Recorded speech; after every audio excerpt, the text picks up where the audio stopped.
ಉತ್ತರ ಕರ್ನಾಟಕ ರೈತ ಮಹಿಳಾ ಹೋರಾಟಗಾರ್ತಿ ಜಯಶ್ರೀ ಇನ್ನಿಲ್ಲ. ಕೆಲ ದಿನಗಳಿಂದ ಅನಾರೋಗ್ಯದಿಂದ ಬಳಲುತ್ತಿದ್ದ ಜಯಶ್ರೀ ನಿನ್ನೆ ಸಂಜೆ ಚಿಕಿತ್ಸೆ ಫಲಕಾರಿಯಾಗದೆ ಖಾಸಗಿ ಆಸ್ಪತ್ರೆಯಲ್ಲಿ ಭಾರತ ಲೋಕಕ್ಕೆ ಪಯಣ ಬೆಳೆಸಿದ್ದಾರೆ.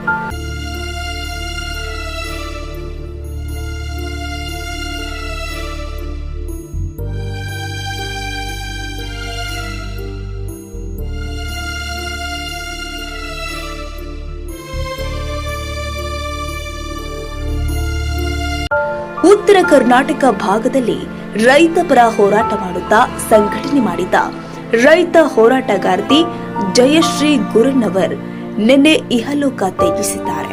ಕುಮಾರಸ್ವಾಮಿ ನೇತೃತ್ವದ ಸಮ್ಮಿಶ್ರ ಸರ್ಕಾರದ ಅವಧಿಯಲ್ಲಿ ದೊಡ್ಡ ಮಟ್ಟದ ಹೋರಾಟ, ಕಬ್ಬಿನ ಬಾಕಿ ಬಿಲ್ಗಾಗಿ ಸುವರ್ಣ ಸೌಧಕ್ಕೆ ಕಬ್ಬು ತುಂಬಿದ ಲಾರಿ ತೆಗೆದುಕೊಂಡು ಹೋಗಿ ಹೋರಾಟ ಮಾಡಿದ್ದ ರೈತ ಧ್ವನಿ.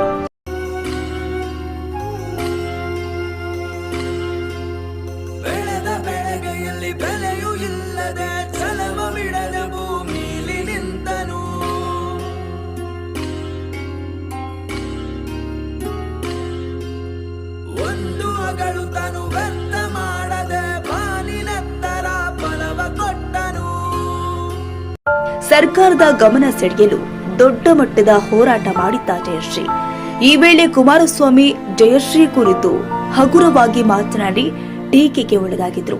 ಬಳಿಕ ರಾಜ್ಯದಾದ್ಯಂತ ಸಂಚಾರ ಮಾಡಿ ಮಹಿಳೆಯರನ್ನ ರೈತ ಸಂಘಟನೆಯಲ್ಲಿ ಸೇರಿಸಿದ್ದ ಜಯಶ್ರೀ ಓರ್ವ ಮಗನನ್ನ ಅಗಲಿದ ರೈತ ಮಹಿಳೆ ಜಯಶ್ರೀ ಗುರಣ್ಣವರ್ ದೇವರು ಅವರ ಆತ್ಮಕ್ಕೆ ಚಿರಶಾಂತಿ ನೀಡಲಿ ಅಂತ ಪ್ರಾರ್ಥಿಸುತ್ತಾ ಭಾವಪೂರ್ಣ ಶ್ರದ್ಧಾಂಜಲಿ.